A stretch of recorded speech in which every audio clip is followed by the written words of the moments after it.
Hey guys, it's John from Eastern Hot Rodder, and today we're checking out this 62 Nova convertible. This is a car that my buddy Tony Anderson just finished. It's got a Blueprint Racing 350, which is based on Chevy, obviously, but they cast their own blocks and everything. See, this power steering bracket was something that Tony made because he did not like the big AC compressor being way up high. So he dropped the air conditioner compressor down low and moved the power steering up high. It gives it a nice clean look when you look in. Notice how you don't see hardly any wires at all. About the only wires you see are going to the wiper. Plug wires go underneath the headers. They're out of sight. The wires going up to the engine are all just about completely hidden. This is the only one, but it's hidden through a nice little conduit. Nice and clean installation. The transmission lines, super clean going into the cooler. It just, you can barely even see the battery cables. This is such a nice, cleanly built little hot rod. It's got an overdrive automatic, Tony? Nope, turbo 350. Turbo 350. So it's a good old 350 combo. What gears are in the rear? 308. Oh, so cruise is nice too. The nice dash on it.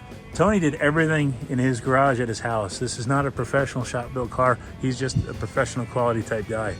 Look at it, he put the top on it.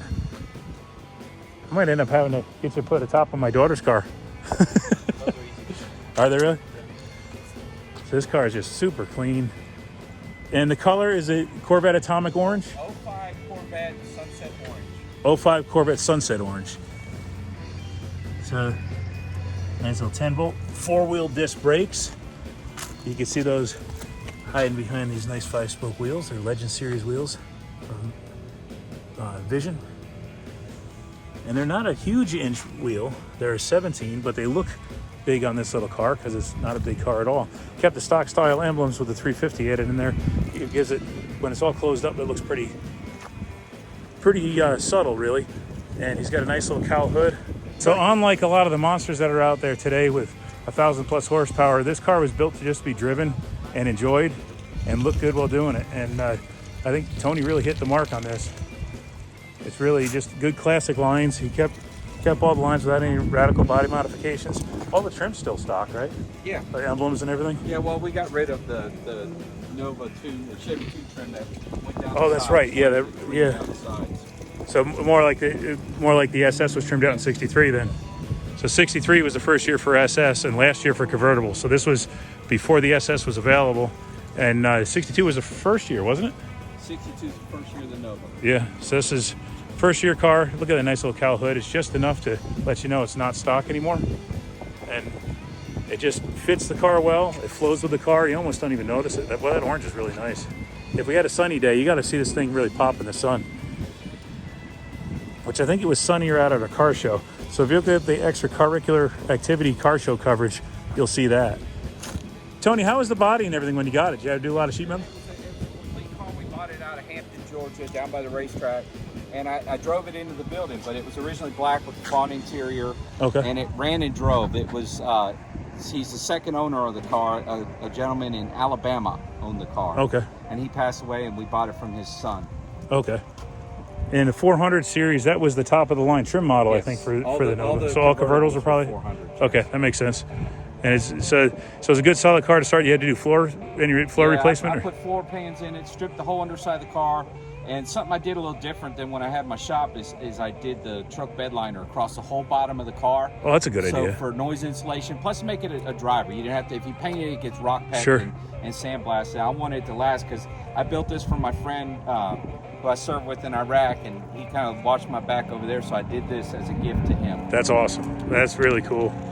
It really came out beautiful. You know, he's seen the car. He's driven the car. Yes. Okay. He was here. He drove it to the extracurricular car show on Sunday. Yeah, this is and he was all smiles. Yeah, I saw him smiling the whole time we were there. So it's got a couple cool features I did to it. I eliminated all the ashtrays in the back. It used to have ashtrays on the armrest. Oh yeah. And one of the other features I added, it was a modern feature of, it's got USB plugs behind the ashtray.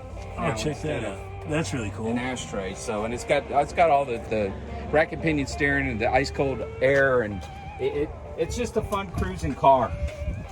Yeah, look at the Dolphin gauges, look really good in there too. Still column, still kept a column shift. That's a nice looking wheel. Who made that wheel? I couldn't tell you. I can't remember off the top of my head. Looks good. Yep, it's a really nice wheel. It's got like subtle wood grain in it. I see that, yeah. Nice dark pattern. Very comfortable car to drive. It looks like it, yeah. But look how clean this thing is. What, you driving barefoot? It's a new car. Yeah, it really is virtually a brand new car. It is going on the trailer tomorrow and going to Wellington, Florida. He came up and drove it over the weekend, but we're delivering it to him. Okay. Was this something like, was this the type of car that he was like always wanting? He's getting ready to retire. And I've got a Chevy II, so he wanted to kind of get something so he could go to the car shows with me. And one of his wife's, what she wanted was a convertible. She didn't care what it was as long as it was a convertible. Okay. So we looked for a Chevy II. We looked for about 6 months before we found this car. They're hard to find. I mean, complete cars. I mean, every bit of this is factory sheet metal with the exception of the floor pans, and I put an inner wheelhouse in it because it had a little bit of rot. Or I'm sorry, an outer wheelhouse on the right-hand side. Other than that, it's all 62 Chevy metal. That's really cool. That's a hard thing to find. Get something good solid start like that. Mm-hmm. And it's well, that's the key to build these cars. You know, you got to find a car that's complete and solid enough, because it just the cost of doing this has just gotten so crazy. You know, you got to be able to have to buy as least amount of parts as necessary. Okay, so that actually leads me to a good question, and it's something that I want to see if you agree with me on it or not. So I'll ask the question and see if we come up with the same answer. When someone that you know that's getting into hot rods and classic cars for the first time, what do you tell them to look for budget-wise?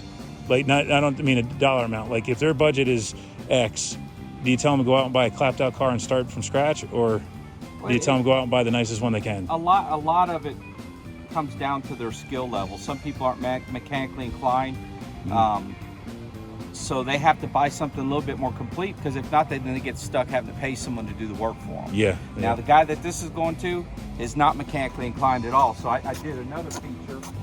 You know, the classic cars that sit, we have to put them on the trickle chargers. Sure. And I wanted to make it dummy proof, where he couldn't hook it up wrong and mess it up. So what I did is I wired it in, and I hit a little wire here, pull that out, and it plugs into his charger. Oh, nice. You can close the hood and everything and not even see it. Plug it in wrong. That's a good way to do it, yeah. So, and then, you know, when he's not using it, that tucks in there, and that's a good idea. It's gone. So what I always recommend is that someone buys the nicest car they can afford to start with, because that'll save them thousands on the backside of it. So spend a little bit more up front. No question. Is gonna save them a lot more money in the end. Tony, this car came out beautiful. Thank you. Yeah, he must be thrilled, huh? Yes, it's for my good friend. Like I said, I served with him in Iraq. His name is Pete Palenzuela.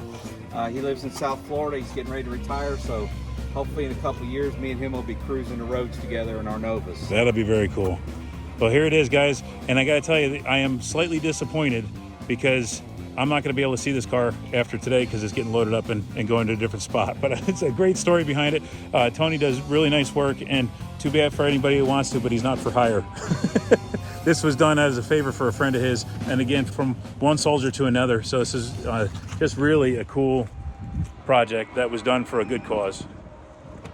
So thanks for watching, guys. We'll see you on the next one.